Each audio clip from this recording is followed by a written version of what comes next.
Hey guys, I just want to take a moment and talk to y'all about your artistic journey and to not be afraid to take chances and risks, even if they're scary. With me growing up in the South, we don't have as many outlets as you may on the East Coast or the West Coast.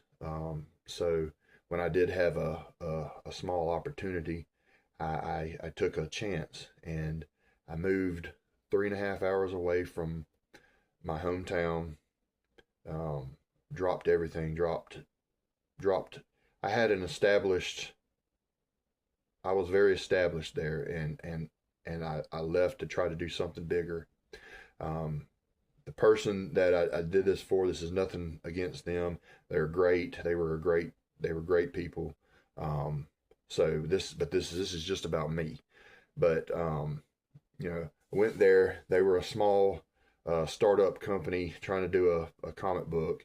They were taking a chance on me, and I was very appreciative of that.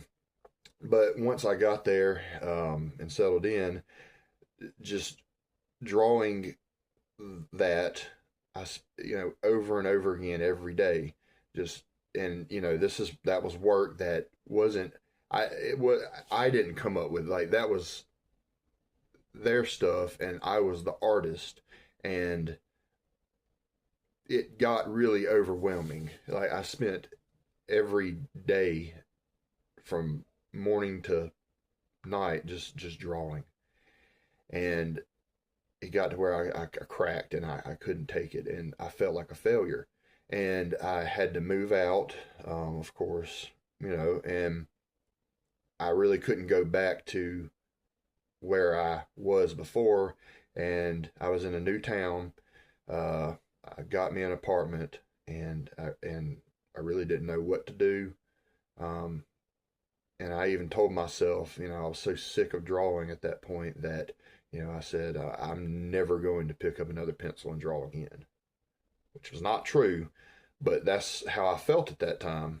But, out of all that, which looked like a negative thing,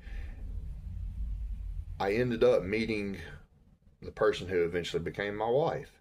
And me and her got married, and we had a kid. And, I met her family. They're awesome.